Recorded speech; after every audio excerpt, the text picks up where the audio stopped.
ಈ ಆರ್ಥರೈಟಿಸ್ ಅಲ್ಲಿ ಯಾವೆಲ್ಲ ವಿಧಗಳಿದೆ, ಏನೆಲ್ಲ ಬರುತ್ತೆ ಈ ಒಂದು ಸಮಸ್ಯೆಯಲ್ಲಿ? ಮಧ್ಯವಯಸ್ಕರಲ್ಲೇ ಇದು ಜಾಸ್ತಿ. ಆಹಾರಗಳಲ್ಲಿ ಮೊದಲನೇದು ವೆಯ್ಟ್ ಜಾಸ್ತಿ ಆಗಬಾರದು. ನಾನು ಚೀಸ್ ಬರ್ಗರ್ ತಿನ್ನಬೇಡಿ, ಫ್ರೈಡ್ ಫುಡ್ ತಿನ್ನಬೇಡಿ, ಬೇಕರಿ ಐಟಮ್ಸ್ ತಿನ್ನಬೇಡಿ ಅಂತ ಹೇಳಿದ್ರು. ಗಂಟುಗಳ ಮಧ್ಯದಲ್ಲಿ ಗ್ಯಾಪ್ ಕಡಿಮೆ ಆಗೋದು ಆರ್ಥರೈಟಿಸ್ ಆದರೆ, ಗಂಟುಗಳ ಮಧ್ಯೆ ಗ್ಯಾಪ್ ಜಾಸ್ತಿ ಮಾಡೋದು ವಜ್ರಾಸನ. ವಾಕಿಂಗನ್ನು ಆದಷ್ಟು ತೂಕ ಇದ್ದವರು, ಗಂಟು ಸೌದಿದ್ದವರು ಮಾಡದೇ ಇದ್ರೆ ಒಳ್ಳೆಯದು. ಓಕೆ, ನೀವು ನೋಡ್ತಾ ಇದ್ದೀರಾ M2 ಹೆಲ್ತ್. ನಾನು ರಕ್ಷಾ. ನಮ್ಮ ಇವತ್ತಿನ ಕಾರ್ಯಕ್ರಮದ ಸಬ್ಜೆಕ್ಟ್ ಏನು ಅಂತ ಹೇಳಿದ್ರೆ ಆರ್ಥರೈಟಿಸ್.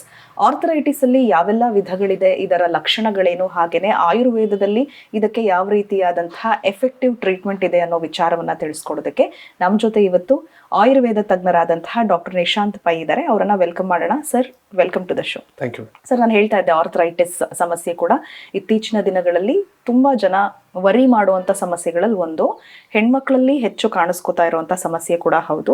ಈ ಆರ್ಥರೈಟಿಸ್ ಅಲ್ಲಿ ಯಾವೆಲ್ಲ ವಿಧಗಳಿದೆ, ಏನೆಲ್ಲ ಬರುತ್ತೆ ಈ ಒಂದು ಸಮಸ್ಯೆಯಲ್ಲಿ? ಮೊದಲನೇದಾಗಿ ಈ ಆರ್ಥರೈಟಿಸ್ ಅಂದ್ರೆ ಯಾವುದೇ ಒಂದು ಜಾಯಿಂಟ್, ಎರಡು ಮೂಳೆಗಳು ಸೇರುವಂತ ಜಾಗಕ್ಕೆ ಜಾಯಿಂಟ್ ಅಂತ ಹೇಳೋದು.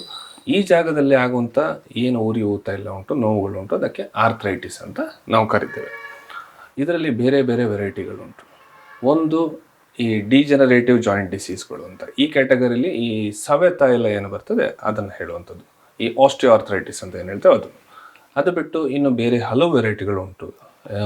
ಕೆಲವು ಇನ್ಫೆಕ್ಷನಿಂದ ಬರುವಂಥದ್ದು ಟ್ಯೂಬರ್ಕ್ಯುಲರ್ ಆರ್ಥರೈಟಿಸ್, ಇಲ್ಲ ಆಟೋಇಮ್ಯೂನ್ ಕ್ಯಾಟಗರಿ ಅಂತ ರುಮಟಾಯ್ಡ್ ಆರ್ಥರೈಟಿಸ್, ಇಲ್ಲ ಸ್ಕಿನ್ಗೆ ಸಂಬಂಧಿತವಾದಂಥ ಅದು ಸಹ ಆಟೋಇಮ್ಯೂನೆ ಸೋರಿಯಾಟಿಕ್ ಆರ್ಥರೈಟಿಸ್, ಇಲ್ಲ ರಕ್ತದಲ್ಲಿ ಯೂರಿಕ್ ಆಸಿಡ್ ಜಾಸ್ತಿ ಆಗುವಂಥದ್ದು ಗೌಟಿ ಆರ್ಥರೈಟಿಸ್. ಹೀಗೆ ಬೇರೆ ಬೇರೆ ಆರ್ಥರೈಟಿಸ್ಗಳು ಉಂಟು. ಈ ನೀವು ಹೇಳಿದಾಗೆ ಹೆಣ್ಣು ಮಕ್ಕಳಲ್ಲಿ ಜಾಸ್ತಿಯಾಗಿ ಬರ್ತಾ ಇರುವಂಥದ್ದು ಆಸ್ಟಿಯೋ ಆರ್ಥರೈಟಿಸ್ ಅಂತ. ಇದು ಗಂಟುಗಳ ಸವೆತದಿಂದ ಬರುವಂಥದ್ದು. ಯಾವ ವಯಸ್ಸಲ್ಲಿ ಬರ್ತಿದೆ ಅವ್ರಿಗೆ ಅಂತ? ಇತ್ತೀಚಿನ ದಿನಗಳಲ್ಲಿ ನೀವು ನೋಡೋದು ಅಂತಾದರೆ ಒಂದು 35ರ ಮೇಲೆ, 40 ಅಂತ ಇಟ್ಕೊಳ್ಳಿ, ಅದು 40ರ ಮೇಲೆ ಎಲ್ಲರಿಗೂ ಗಂಟು ಸವೆತ ಸ್ಟಾರ್ಟ್ ಆಗ್ತದೆ. ಕಾರಣಗಳೇನು ಸರ್ ಇದಕ್ಕೆ? ಪುನಃ ಹಾಗೆ ಹೇಳೋದು ಅಂತಾದರೆ, ಈಗ ಕಾರಣಗಳನ್ನು ಹುಡುಕೋದು ಅಂತಾದರೆ ಗಂಟುಗಳ ಸವೆತ ಜಾಸ್ತಿ ಆಗುವಂಥದ್ದು. ಸವೆತ ಯಾಕೆ ಜಾಸ್ತಿ ಆಗ್ತದೆ?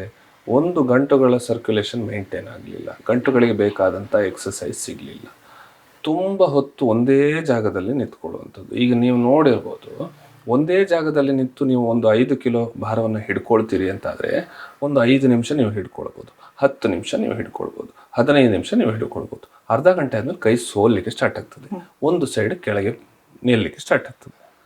ಆವಾಗ ಆ ಗಂಟಿನಲ್ಲಿ ಸೆಳೆತ ಬರ್ತದೆ. ಹಾಗೆ ನಮ್ಮ ಶರೀರದ ಭಾರವನ್ನು ಯಾವ ಗಂಟುಗಳು ಎಳ್ಕೊಳ್ತದೆ ಅದನ್ನು ನಾವು ವೆಯ್ಟ್ ಬೇರಿಂಗ್ ಜಾಯಿಂಟ್ಸ್ ಅಂತ ಹೇಳ್ತೇವೆ. ಅದು ಹಿಪ್ ಜಾಯಿಂಟ್ ಮತ್ತು ನೀ ಜಾಯಿಂಟ್ ಮತ್ತು ಆ್ಯಂಕಲ್ ಜಾಯಿಂಟ್ ಬರ್ತದೆ. ಇದರಲ್ಲಿ ಹೆಚ್ಚಲ್ಲಿ ಕೆಲಸ ಬರುವಂಥದ್ದು ನೀ ಜಾಯಿಂಟ್, ನಮ್ಮ ಮೊಣಕಾಲು ಗಂಟುಗಳು. ಈ ಮೊಣಕಾಲು ಗಂಟು ಮೇಲೆ ಆ ದೇಹದ ತೂಕ ಬೀಳ್ತದೆ. ಈ ತೂಕವನ್ನು ನೀವು ಭಾರಿ ಇಂಪಾರ್ಟೆನ್ಸ್ ಕೊಡುವಂಥದ್ದು. ಯಾಕೆಂದ್ರೆ ವೆಯ್ಟ್ ಬೇರಿಂಗ್ ಜಾಯಿಂಟ್ಸ್ ಆದ್ರಿಂದ ಇರೋರಲ್ಲಿ ಹೆಚ್ಚು ಡೇಂಜರಸ್. ಈಗ ಆ ತೂಕಗಳನ್ನ ಈ ಗಂಟುಗಳು ಎತ್ಕೊಳ್ಬೇಕು. ಆ ತೂಕಗಳನ್ನ ಈ ಗಂಟು ಎತ್ಕೊಳ್ಬೇಕು ಅಂತ ಆದ್ರೆ ಆ ಗಂಟುಗಳು ಅದಕ್ಕೆ ಸೆಟ್ ಆಗಿದೆಯಾ, ಅಷ್ಟು ಟೋನ್ ಇದೆಯಾ, ಇಲ್ಲ ತುಂಬ ಹೊತ್ತು ನಿಂತ್ರೆ ಅದರ ಮೇಲೆ ನೀವೇನು ನೋಡ್ತೀವಿ, ಸ್ವಲ್ಪ ಹೊತ್ತು ನಿಂತ ಕೂಡಲೇ ಪೋಸ್ಚರ್ ಚೇಂಜ್ ಮಾಡ್ತಾ ಇರ್ತೀವಿ. ಈಗ ನೀವು ನೋಡಿರ್ಬೋದು, ಕೆಲವರು ಸ್ಟ್ರೈಟ್ ಆಗಿ ನಿಂತ್ಕೊಂಡಿರ್ತಾರೆ, ಸ್ವಲ್ಪ ಹೊತ್ತು ಆದ ಕೂಡಲೇ ಕಾಲಗಲಿಸಿ ಕೈಯನ್ನು ಹಿಂದೆ ಕಟ್ಟುವಂಥದ್ದು. ಅಂದರೆ ಅವರ ಪೋಸ್ಚರಲ್ಲಿ ಅಡ್ಜಸ್ಟ್ ಮಾಡ್ತಾ ಹೋಗ್ತಾರೆ, ಅಂದರೆ ಮಸಲ್ ಲ್ಯಾಕ್ಸ್ ಆಗ್ತಾ ಹೋಗ್ತದೆ. ಆವಾಗ ಅದರ ಮೇಲೆ ವೆಯ್ಟ್ ಜಾಸ್ತಿ ಬೀಳ್ತದೆ, ಗಂಟುಗಳ ಮಧ್ಯದಲ್ಲಿ ಸವೆತ ಜಾಸ್ತಿ ಆಗ್ತದೆ. ಹೀಗೆ ಆಗುವಂಥದ್ದು. ಒಂದು, ಅವರ ವೆಯ್ಟು. ಎರಡನೇದು, ಗಂಟುಗಳ ಮೇಲೆ ಬೀಳುವಂಥ ವೆಯ್ಟಿಂದ ಸವೆತ. ಈ 2 ಪಾಯಿಂಟ್ಗಳಿಂದ ಇದು ಜಾಸ್ತಿ ಆಗುವಂಥದ್ದು. ಇದು ಆಗೋದು 40ರ ಮೇಲೆ. ಎಲ್ಲಿ ನಿಮ್ಮ ಆ್ಯಕ್ಟಿವಿಟಿ ಕಡಿಮೆ ಆಗ್ತಾ ಬರ್ತದೆ, ಎಲ್ಲಿ ತೂಕ ಜಾಸ್ತಿ ಆಗ್ತಾ ಹೋಗ್ತದೆ, ಆವಾಗ ಈ ವಿಷಯ ಬರುವಂಥದ್ದು. ಈಗ ಮಹಿಳೆಯರಲ್ಲಿ ಮೆನೋಪೋಸ್ನ ನಂತರ, ಅಂದ್ರೆ ಋತುಚಕ್ರ ನಿಂತ ಮೇಲೆ ಕೂಡ ಈ ತರದ ಸಮಸ್ಯೆ ಬರುತ್ತೆ ಅಂತ ಹೇಳ್ತಾರೆ. ಇದು ನಿಜಾನ? ಆವಾಗ್ಲೂ ಕೂಡ ಈ ಆರ್ಥರೈಟಿಸ್ ಅಥವಾ ಈ ಸಂಧಿವಾತ ಸಮಸ್ಯೆ ಬರುತ್ತಾ ಅಂತ?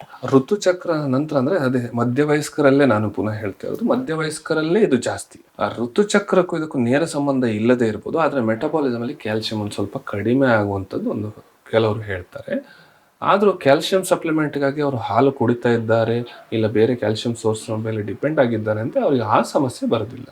ಆದರೆ ಮಧ್ಯವಯಸ್ಕರಲ್ಲಿ ನಾನು ಹೇಳಿದಾಗೆ ಎಕ್ಸಸೈಸು ವೆಯ್ಟ್ ಕಂಟ್ರೋಲ್ ಆಗಲಿಲ್ಲ ಅಂತಾದರೆ, ಕೆಲವರು ಹೇಳ್ತಾರೆ ಋತುಚಕ್ರ ನಿಂತ ಮೇಲೆ ನನ್ನ ವೆಯ್ಟ್ ಜಾಸ್ತಿ ಆಯಿತು, ಹಾರ್ಮೋನಲ್ ಇಂಬ್ಯಾಲೆನ್ಸ್ ಆಯಿತು ಅಂತ. ಬಟ್ ಎಗೇನ್ ಆ ವೆಯ್ಟನ್ನು ಕಂಟ್ರೋಲ್ ಮಾಡಲಿಲ್ಲ ಅಂತಾದರೆ ಪುನಃ ಈ ಗಂಟುಗಳು ಸವಿಯೋದು ಸಹಜ.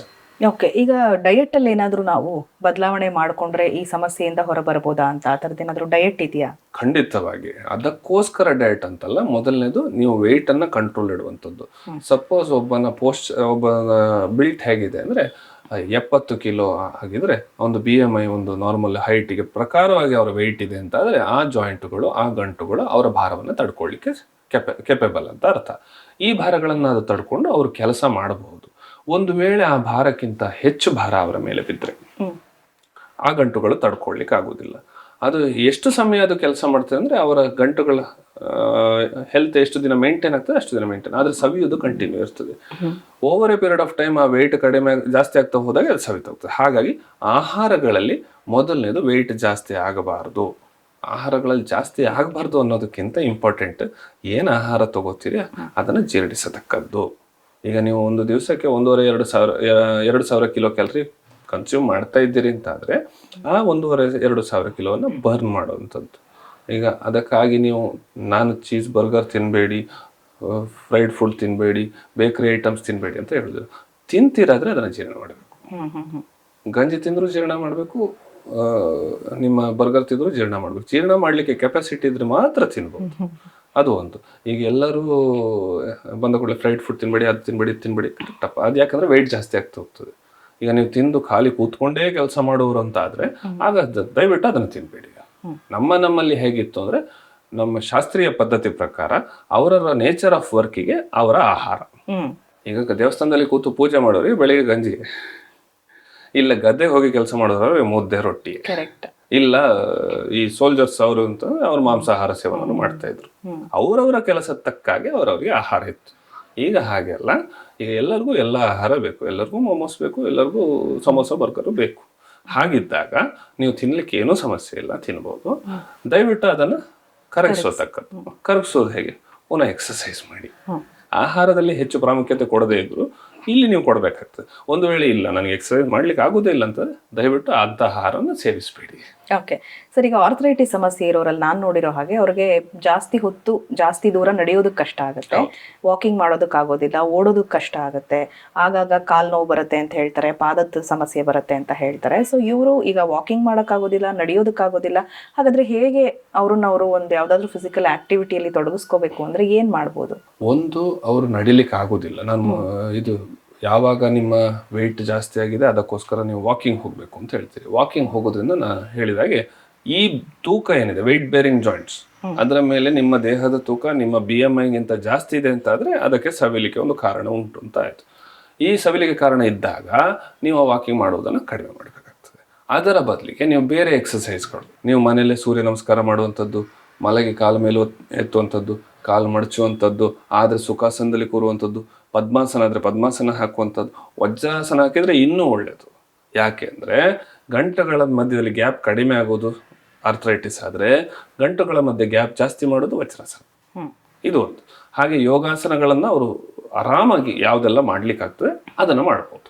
ವಾಕಿಂಗನ್ನು ಆದಷ್ಟು ತೂಕ ಇದ್ದವರು, ಗಂಟು ಸೌದಿದ್ದವರು ಮಾಡದೇ ಇದ್ರೆ ಒಳ್ಳೆಯದು. ಓಕೆ, ಇನ್ನು ಆಯುರ್ವೇದದಲ್ಲಿ ಇದಕ್ಕೆ ಎಫೆಕ್ಟಿವ್ ಟ್ರೀಟ್ಮೆಂಟ್ ಏನಿದೆ? ಈ ಆಯಿಲ್ ಮಸಾಜ್ಗಳಾಗಿರ್ಬೋದು, ಅಭ್ಯಂಗ, ಆ ಥರದ್ದು ಏನಾದರೂ ಇದೆಯಾ? ಯಾವ ಥರ ಚಿಕಿತ್ಸೆ ಇದೆ? ಆಯುರ್ವೇದದಲ್ಲಿ ಕೂಡ ಈ ಗಂಟುವಾತ ಏನಿದೆ ಸಂಧಿವಾತ ಅಂತ ಕರೀತಾರೆ. ಗಂಟಿನ ಸಮಸ್ಯೆಗಳು ಬೇರೆ ಬೇರೆ ಇದರಲ್ಲಿ ಬರ್ತದೆ. ಒಂದು ವಾತರಕ್ತ ಆಗಿರ್ಬೋದು, ಇಲ್ಲ ಆಮವಾತ ಆಗಿರ್ಬೋದು, ಹಾಗೆ ಬೇರೆ ಬೇರೆ ಸಂಧಿವಾತಗಳು, ಬೇರೆ ಬೇರೆ ಆರ್ಥರೈಟಿಸನ್ನು ಹೇಳಲಾಗಿದೆ. ಬಟ್ ನಾವು ಹೇಳ್ತಾ ಇರೋ ಈ ಡಿಜನರೇಟಿವ್ ಜಾಯಿಂಟ್ ಡಿಸೀಸ್ ಸವೆತದಿಂದ ಆಗುವಂಥ ಸಂಧಿವಾತದಲ್ಲಿ ಹೇಳ್ತಾರೆ. ಈ ಸಂಧಿವಾತಕ್ಕೆ ಚಿಕಿತ್ಸೆ ಅಂತ ಏನಿದೆ, ಒಳಗಿದೆ ಏನು ಲೂಬ್ರಿಕೇಶನ್ ಕಡಿಮೆ ಆಗಿದೆ, ಇಲ್ಲ ಮಸಲ್ ಟೋನ್ ಏನು ಹೋಗಿದೆ, ಇಲ್ಲ ಲಿಗಮೆಂಟ್ ಟೋನ್ ಏನು ಹೋಗಿದೆ, ಅದನ್ನು ಸರಿಪಡಿಸ್ಲಿಕ್ಕೆ ಅದಕ್ಕೆ ಮಸಾಜ್ಗಳು, ಅಭ್ಯಂಗ ಅಂತ ಹೇಳ್ತೇವೆ ಅದನ್ನು ಮಾಡುವಂಥದ್ದು, ಇಲ್ಲ ಜಾನುಬಸ್ತಿ ಅಂತ ಹೇಳ್ತೇವೆ ಅದನ್ನು ಮಾಡುವಂಥದ್ದು.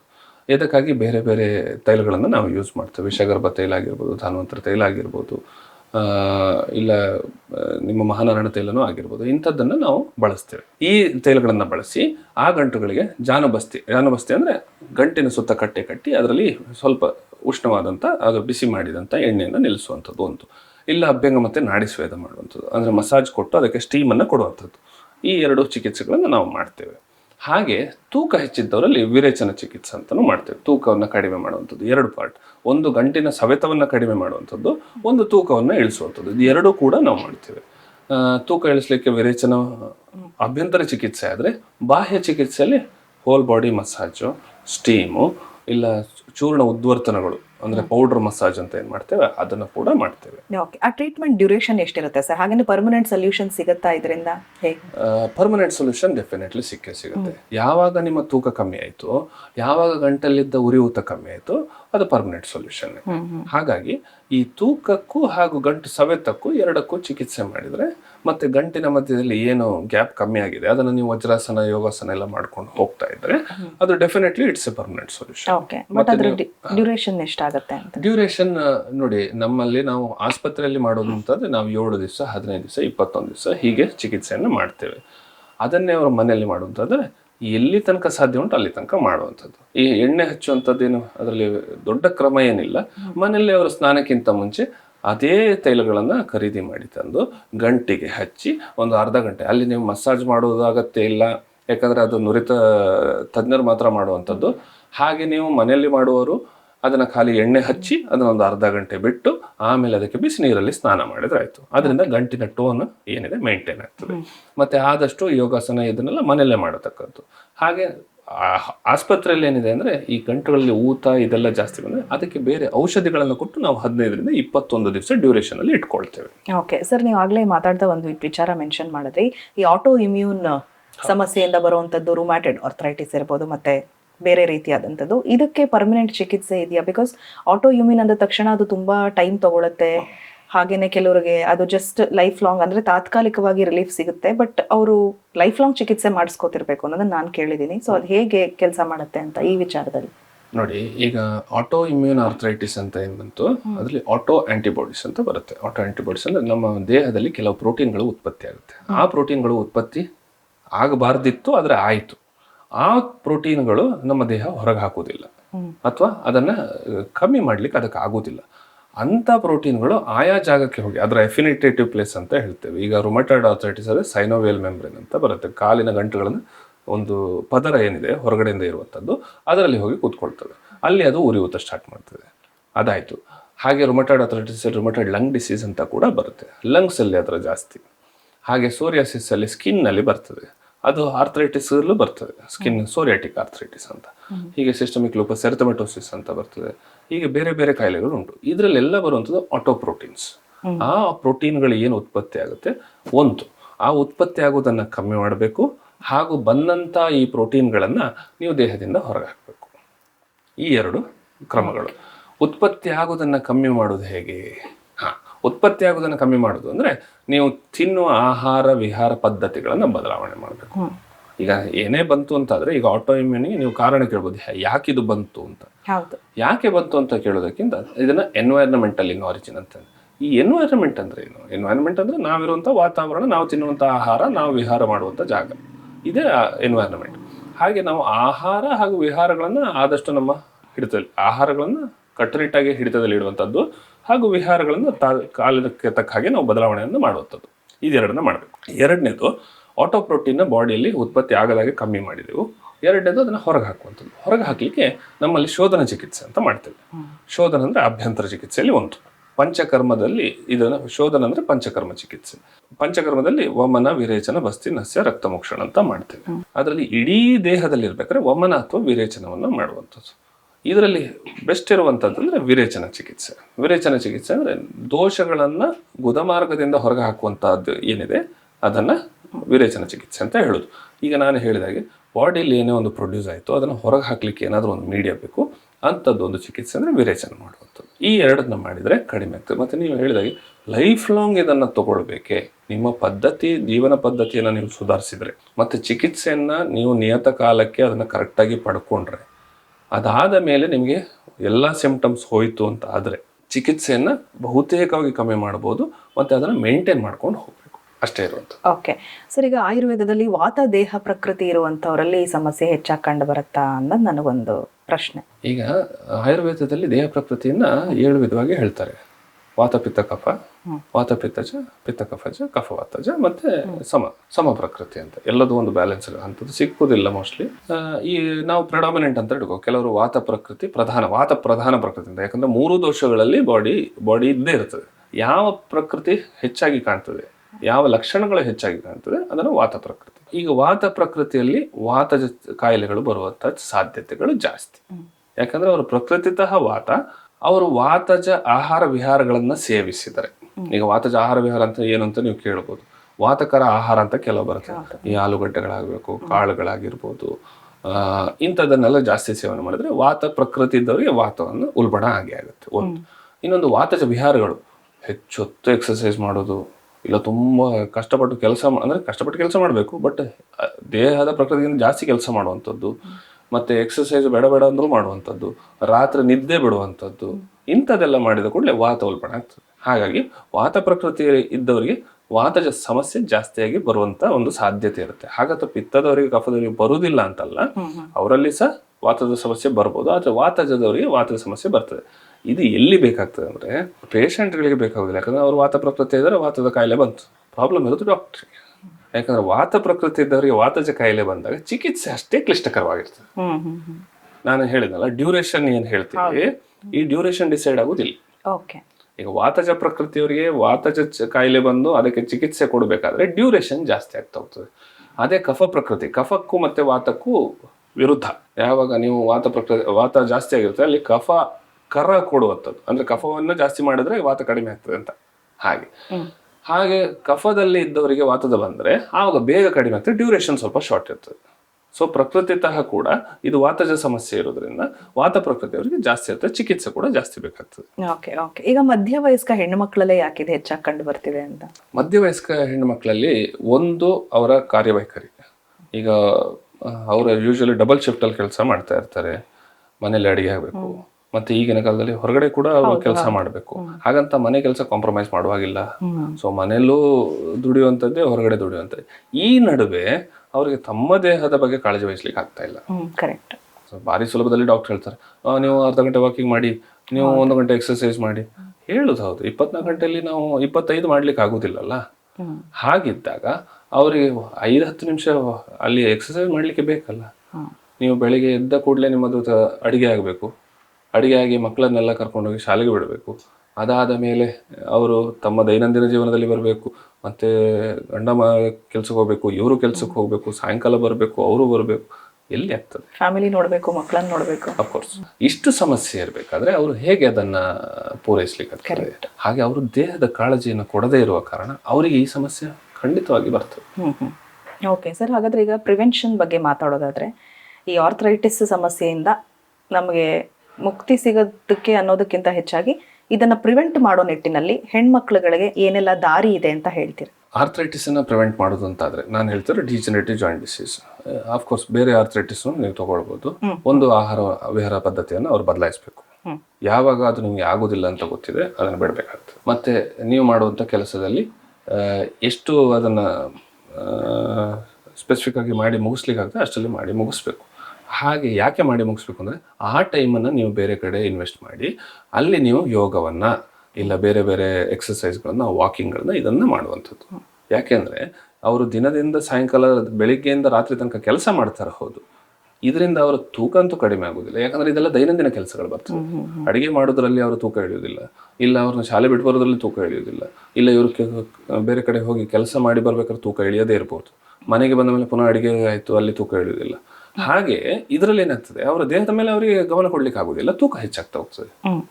ಅವರ ಆಹಾರದಲ್ಲಿ ತೂಕ ಹೆಚ್ಚಾಗದೇ ನೋಡಿಕೊಳ್ಳುವಂಥದ್ದು, ಆದಷ್ಟು ಎಕ್ಸರ್ಸೈಸ್ ಮಾಡುವಂಥದ್ದು, ಅವರ ಕೆಲಸದ ಮಧ್ಯದಲ್ಲೇ ಎಷ್ಟಾಗ್ತದೆ ಅಷ್ಟು ಯೋಗಾಸನಗಳನ್ನು ಇದನ್ನು ನಾನು ಹೇಳಿದಾಗೆ ಕೂತ ಕಡೆ ಅವ್ರು ಎಲ್ಲಿ ಕೆಲಸ ಕೂತಿದ್ದಾರೆ ಅಲ್ಲೇ ಸುಖಾಸನದಲ್ಲಿ ಕೂತ್ಕೊಳ್ಬೋದು, ಇಲ್ಲ ಹೆಚ್ಚೊತ್ತು ಕೂತ್ಕೊಂಡು ಕೆಲಸ ಮಾಡೋದು, ಸ್ವಲ್ಪ ಅಲ್ಲಿ 2 ನಿಮಿಷ ವಾಕಿಂಗ್ ಮಾಡಿ ಬರ್ಬೋದು. ಇಂಥ ಒಂದು ಚೇಂಜಸ್ನ ಮಾಡ್ಕೊಂಡು ಬರ್ತಾ ಇದ್ರೆ ಹೇಳಲಿಕ್ಕೆ ಇದು ಸುಲಭ, ಮಾಡ್ಲಿಕ್ಕೆ ಅಷ್ಟೇ ಕಷ್ಟ ಉಂಟು. ಇದು ಸುಲಭದಲ್ಲಿ ನಾವು ಹೇಳಿಬಿಡ್ತೀನಿ ವಾಕಿಂಗ್ ಮಾಡಿ ಎಕ್ಸರ್ಸೈಸ್ ಮಾಡಿ ಅಂತ, ಮಾಡ್ಲಿಕ್ಕೆ ಅಷ್ಟೇ ಕಷ್ಟ ಇದೆ. ಬಟ್ ಆದ್ರೂ ಸಹ ಅವ್ರು ಮಾಡಲೇಬೇಕು. ಯಾಕಂದ್ರೆ ಅವರ ಗಂಟುಗಳ ರಕ್ಷಣೆ ಅವ್ರು ಮಾಡಬೇಕು ಅಂತಂದ್ರೆ, ಪ್ರಿವೆನ್ಷನ್ ಅವ್ರು ಮಾಡಬೇಕು ಅಂತಂದ್ರೆ ಇದನ್ನು ಮುಂಚಿತವಾಗಿ ಮಾಡ್ಕೊಳ್ಬೇಕು. ಯಾಕೆ ಅಂತ ಹೇಳ್ತೇನೆ, ನೀವು 1 ದಿವಸ 4 ಗಂಟೆಗೆ ಅಲಾರಾಮ್ ಇಟ್ರಿ, 2 ದಿವಸ 4 ಗಂಟೆಗೆ ಅಲಾರಾಮ್ ಇಟ್ರಿ, 1 ತಿಂಗಳು ಸತತವಾಗಿ ನೀವು 4 ಗಂಟೆಗೆ ಅಲಾರಾಮ್ ಇಟ್ಟು ಇದ್ರೆ 31ನೇ ದಿನ ಏನಾಗ್ತದೆ, ನಿಮ್ಗೆ ಅಲಾರಾಮ್ ಇಲ್ಲದೆ ಕೂಡ ಎಚ್ಚರ ಆಗ್ತದೆ. ಹಾಗೆ ನೀವು ಎಕ್ಸರ್ಸೈಸ್ ಅನ್ನು 1 ದಿನ ಮಾಡಿದ್ರಿ, 2 ದಿನ ಮಾಡಿದ್ರೆ 30 ದಿನ ಮಾಡಿದ್ರೆ 31ನೇ ದಿನ ನೀವು ಮಾಡಲಿಲ್ಲ ಅಂದ್ರೆ ನಿಮ್ಗೆ ಏನೋ ಒಂದು ಮಾಡಲಿಲ್ಲ ಅನ್ನೋ ಒಂದು ಸಂಕಟ ಕಾಡ್ತಾ ಇರ್ತದೆ. ಹಾಗಾಗಿ ಇದನ್ನ ನಿಮ್ಮ ದೈನಂದಿನ ಜೀವನದಲ್ಲಿ ಇದನ್ನ ಸೇರಿಸ್ಕೊಳ್ಬೇಕು. ಇದೇ ಪ್ರಿವೆನ್ಷನ್. ಓಕೆ ಸರ್, ಆರ್ಥರೈಟಿಕ್ ಸಂಬಂಧಪಟ್ಟ ಹಾಗೆ ಸಾಕಷ್ಟು ಉಪಯುಕ್ತ ಮಾಹಿತಿ ನೀಡಿದ್ದೀರಾ. ನಮ್ಮ ವೀಕ್ಷಕರಿಗೂ ಕೂಡ ಸಾಕಷ್ಟು ಉಪಯೋಗ ಆಗಿದೆ ಈ ಒಂದು ಸೆಷನ್ ಇಂದ ಅಂತ ನಾನು ಭಾವಿಸ್ತೀನಿ. ಧನ್ಯವಾದಗಳು ನಿಮಗೆ. ಧನ್ಯವಾದಗಳು. ನೋಡಿದ್ರಲ್ಲ, ನಮ್ಮ ಮುಂದಿನ ಸಂಚಿಕೆಯಲ್ಲಿ ಮತ್ತೊಬ್ಬರು ವಿಶೇಷ ವೈದ್ಯರು ನಮ್ಮ ಜೊತೆ ಇರ್ತಾರೆ. ಅಲ್ಲಿವರೆಗೂ ನಮಸ್ಕಾರ.